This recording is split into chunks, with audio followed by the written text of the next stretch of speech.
कि बाबा साहब डॉक्टर अंबेडकर 1956 में बर्मा गए हुए थे। बर्मा में विश्व बौद्ध सम्मेलन हो रहा था। उस सम्मेलन में सम्मिलित होने के लिए पूरे दुनिया के बौद्ध देशों के राष्ट्रपति प्रधानमंत्री आए हुए थे। अपने देश से पंडित जवाहरलाल नेहरू भी गए हुए थे। उनका मंत्रिमंडल गया हुआ था। बाबा साहब डॉक्टर अंबेडकर के साथ देश के बहुत सारे विद्वान लोग गए हुए थे, भिक्षु लोग गए हुए थे। जब सम्मेलन चल रहा था, दूसरे देश के वक्ता लोग बोल रहे थे तो बार बार नेहरू को देख रहे थे, बार बार बाबा साहब को देख रहे थे। नेहरू जी को देख करके, बाबा साहब को देख करके लोग कहते थे देखिए, जिस देश में भगवान बुद्ध ने जन्म लिया उस देश के लोग भगवान बुद्ध को भूल गए हैं। वो लोग कहते थे कि देखिए, जिस देश में भगवान बुद्ध ने बौद्ध धर्म दिया उस देश के लोग भगवान बुद्ध के धर्म को भूल गए हैं।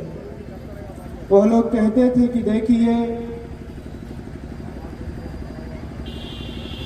जिस देश में भगवान बुद्ध ने बौद्ध धर्म का वृक्ष लगाया उस देश से बौद्ध धर्म का वृक्ष सूख रहा है। वो लोग बार बार नेहरू जी से बार बार बाबा साहब से आह्वान कर रहे थे, उनको बता रहे थे कि आप लोगों ने इसे बचाने का प्रयास नहीं किया। उन वक्ताओं के बोलने का असर नेहरू जी पे नहीं पड़ा, लेकिन उन वक्ताओं के बोलने का असर बाबा साहब डॉक्टर अंबेडकर पे पड़ गया। जब डॉक्टर बाबा साहब अंबेडकर बोलने के लिए खड़े हुए तो बाबा साहब डॉक्टर अंबेडकर ने उन वक्ताओं से कहा, मैं ऐसा मानता हूँ कि जिस देश में भगवान बुद्ध ने जन्म लिया उस देश के लोग भगवान बुद्ध को भूल गए हैं। बाबा साहब ने कहा कि मैं ऐसा मानता हूँ जिस देश में भगवान बुद्ध ने बौद्ध धर्म दिया उस देश के लोग बुद्ध धर्म को भूल गए हैं। बाबा साहब ने कहा कि मैं ऐसा मानता हूँ कि जिस देश में भगवान बुद्ध ने बोधि वृक्ष लगाया था उस देश में बोधि वृक्ष सूख रहा है। लेकिन बाबा साहब डॉक्टर अंबेडकर ने यह भी कहा कि मैं ये भी कहना चाहता हूँ कि भगवान बुद्ध ने जो बोधि वृक्ष लगाया था अभी वो पूरी तरीके से सूखा नहीं है, उसकी जड़ें हरी भरी हैं। अगर उस पर पानी डाला जाए तो उसके तने हरे भरे हो जाएंगे। जब उसके तने भरे हो जाएंगे उसमें नए नए कल्ले निकल आएंगे, नए नए पत्ते निकल आएंगे। बाबा साहब डॉक्टर अंबेडकर ने कहा कि मैं आप सबको विश्वास दिला रहा हूँ। बाबा साहब डॉक्टर अंबेडकर ने कहा कि मैं आप सबके सामने वादा करके जा रहा हूँ। डॉक्टर बाबा साहब अंबेडकर ने कहा कि मैं आप सबके सामने प्रतिज्ञा ले रहा हूँ, मैं भारत वापस जाऊँगा अपने हजारों लाखों अनुयायियों के साथ। भारत में बुद्ध धर्म का जो वृक्ष सूख रहा है उस पर पानी डाल करके हरा भरा करूंगा।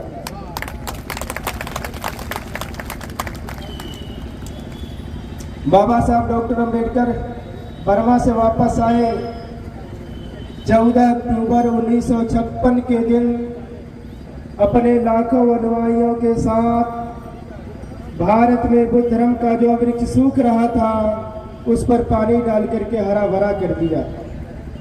उस समय के मुझे और संस्मरण याद आता है, पूरे दुनिया में जो लोग बुद्ध धर्म के लिए कार्य कर रहे थे उनके खुशी का कोई ठिकाना नहीं रहा। पूरे दुनिया में खुशी की लहर छाई हुई थी। लोग बाबा साहब को धन्यवाद और बधाई भेज रहे थे। उसी समय महापंडित राहुल संस्कृतायन जापान जा रहे थे। महापंडित राहुल संस्कृतायन काठमांडू के एयरपोर्ट पर रुके हुए थे। काठमांडू के एयरपोर्ट पर उनसे पत्रकारों ने पूछा, कहा कि राहुल जी, आप डॉक्टर बाबा साहब अंबेडकर के धम्म क्रांति को किस रूप में देखते हैं? महापंडित राहुल संस्कृतायन ने पत्रकारों को जवाब देते हुए कहा, मैं डॉक्टर बाबा साहब अंबेडकर की धम्म क्रांति को इस रूप में देखता हूँ कि डॉक्टर बाबा साहब अंबेडकर ने भारत में बुद्ध धर्म का एक ऐसा मजबूत खंभा गाड़ दिया है जिसे अब कोई माँ का लाल हिला नहीं सकता। आज हम लोग देख रहे हैं डॉक्टर बाबा साहब अम्बेडकर के अनुयायी सचमुच देश में लगातार मजबूत खंभे गाड़ रहे हैं। मैं पूरे देश में जाता रहता हूँ।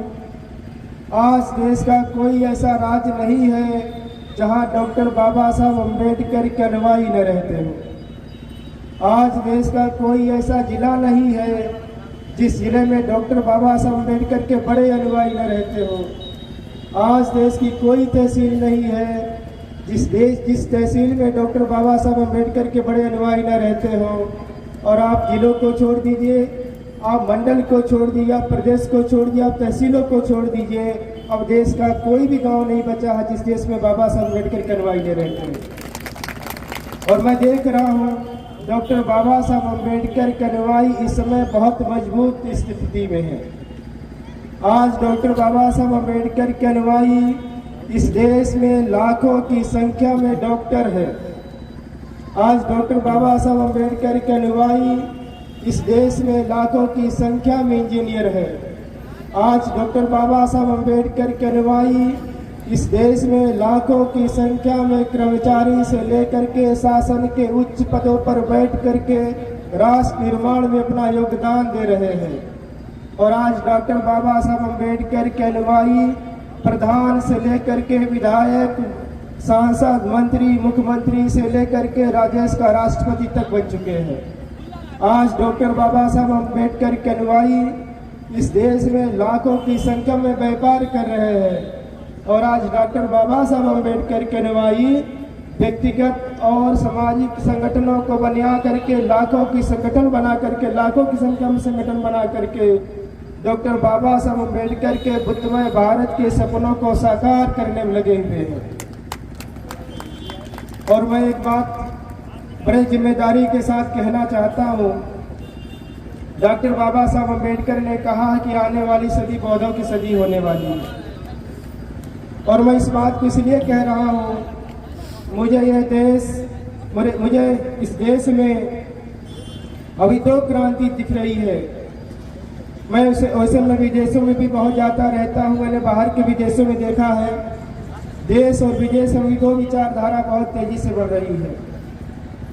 मैं जब अमेरिका को देखता हूँ, मैं जब इंग्लैंड को देखता हूँ, जब मैं ऑस्ट्रेलिया को देखता हूँ, मैं जब कनाडा को देखता हूँ, मैं देख रहा हूँ कि 2 विचारधाराएं बहुत तेजी से बढ़ रही है। पहली विचारधारा वहाँ बहुत तेजी के साथ बुद्धिज्म बढ़ रहा है। आज अमेरिका के देशों में बौद्ध धर्म दूसरे नंबर पे आ गया है। आज इंग्लैंड में बौद्ध धर्म दूसरे नंबर पे आ गया है। आज कनाडा में बौद्ध धर्म दूसरे नंबर पे आ गया है। आज ऑस्ट्रेलिया आज देशों में बौद्ध धर्म दूसरे नंबर पे आ गया है। मैं देख रहा हूँ कि उन देशों में दो ही परंपरा बहुत तेजी के साथ बढ़ रही, 2 ही विचारधारा बहुत तेजी के साथ बढ़ रही है। या तो लोग बौद्ध हो रहे हैं, नहीं तो लोग नास्तिक हो रहे हैं। मैं भारत में भी देख रहा हूँ 2 विचारधाराएं बहुत तेजी के साथ बढ़ रही है। या तो लोग बौद्ध हो रहे हैं, नहीं तो लोग नास्तिक हो रहे हैं। और मैं नास्तिक होना बहुत बुरा भी नहीं मानता। मैं लोगों से जरूर कहता हूँ कि या तो आप बौद्ध हो जाइए, नहीं तो आप नास्तिक हो जाइए। मैं नास्तिक लोगों को भी अपना छोटा भाई ही मानता हूँ। नास्तिक वही होता है जो ज्ञान विज्ञान में विश्वास रखता है। और मुझे लगता है कि आदमी को ज्ञान और विज्ञान में विश्वास रखना भी चाहिए। जिस तरह से देश में अम्बेडकरवाद बढ़ रहा है, जिस तरह से देश में बौद्धवाद बढ़ रहा है, जिस तरह से देश में साइंस टेक्नोलॉजी बढ़ रही है, अब उसी तरह से देश में कुछ चीज़ें और भी बढ़ रही हैं। इधर हम लोगों ने देखा है, देश को बहुत करीबी से देख रहे हैं। इधर कुछ सालों में जातिवाद भी बहुत तेजी से बढ़ रहा है। इधर हम लोग देख रहे हैं कुछ सालों से सांप्रदायिकता भी बहुत तेजी से बढ़ रही है। इधर हम लोग देख रहे हैं कुछ सालों से इस देश में अंधविश्वास भी बहुत तेजी से बढ़ाया जा रहा है। बहुत सारे टीवी चैनल, बहुत सारे मीडिया के लोग आजकल अंधविश्वास फैलाने में भी लगे हुए हैं। और मैं देख रहा हूँ इस देश में बहुत सारी यात्राएं भी बहुत सारी हो रही है अंधविश्वास, पाखंड, जातिवाद, सांप्रदायिकता को बढ़ाने के लिए। अभी हमारी पदयात्रा चल रही है। हमारे बंटी जी बार बार बोल रहे हैं कि एक और यात्रा देश में चल रही है, एक और यात्रा देश में निकल रही है। हमने एक दिन पूछा वो कौन सी यात्रा निकल रही है, कहा कि कोई एक कथा कहने वाले बाबा जी हैं, वो कोई यात्रा निकाल रहे, कोई राष्ट्र बनाना चाह रहे हैं। तो हमने कहा कि कोई बात नहीं, आप लोगों को बहुत ज़्यादा इस पर सोचना नहीं है, आप लोग बहुत ज़्यादा चिंतन भी नहीं करना है। तो हमारे बच्चे लोग कभी थोड़ा सोचते क्यों नहीं चिंतन करना है, क्यों नहीं सोचना, हम थोड़ा सहज स्वभाव से क्यों लेते हैं। हमने कहा नहीं, बिल्कुल गंभीरता से नहीं लेना है ऐसी बातों को। इन बातों पे बिल्कुल भी ध्यान नहीं देना है। ध्यान इसलिए नहीं देना है, जिनके 36 करोड़ देवी देवता भी राष्ट्र नहीं बना पाए, ये तथाकथित लोग क्या राष्ट्र बनाने वाले हैं। और मैं आप लोगों से बताना चाहता हूँ कि देश पहले भी बौद्ध राष्ट्र था, ये देश बाद में भी बौद्ध राष्ट्र बनेगा। भगवान बुद्ध के पहले जो 6ठी शताब्दी पूर्व का भारत है, वो देश का अंधकार युग है, और 12वीं शताब्दी के बाद का भी जो भारत है, वो देश का अंधकार युग ही माना जाता है। तो बुद्ध के पहले का भारत अंधकार युक्त है, बुद्ध के बाद का भी भारत अंधकार युक्त है। इसलिए मैं कहना चाहता हूँ कि बुद्ध के अलावा इस देश का कोई उद्धार करने वाला नहीं है। अगर हमें इस देश को समता के रास्ते पर ले जाना है, इस देश को स्वतंत्रता के रास्ते पर ले जाना है, इस देश को न्याय के रास्ते पर ले जाना है, इस देश को बंधुत्व भाव के रास्ते पर ले जाना है, और अगर इस देश को विकास के रास्ते पर ले जाना है, अगर इस देश को विश्व गुरु भी बनाना है, तो भगवान बुद्ध वाला रास्ता ही उधर लेकर के जाता है। तो इस देश के चाहे किसी भी जाति धर्म के लोग हों, उन सभी लोगों को भगवान बुद्ध के धर्म का अनुकरण करना चाहिए, बुद्ध धर्म का अनुसरण करना चाहिए।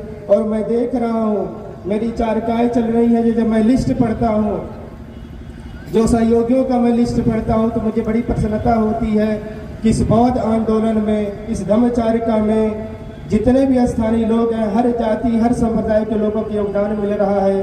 तो ऐसे लग रहा है, आपके योगदानों को देख करके लग रहा है निश्चित तौर पर आप लोग सही दिशा में सोच रहे हैं, सही दिशा में चल रहे हैं, सही दिशा में कार्य कर रहे हैं। इसी तरीके से आगे बढ़ते रहे, कार्य करते रहे, और हम लोग आने वाले समय में डॉक्टर बाबा साहब अम्बेडकर के सपनों का भारत बना करके, बुद्धमय भारत बना करके डॉक्टर बाबा साहब अम्बेडकर को श्रद्धांजलि देंगे। इन्हीं सब बातों के साथ मैं पुनः आयोजन समिति का बहुत बहुत धन्यवाद देता हूँ। आप सभी लोगों के लिए मंगल कामना करता हूँ।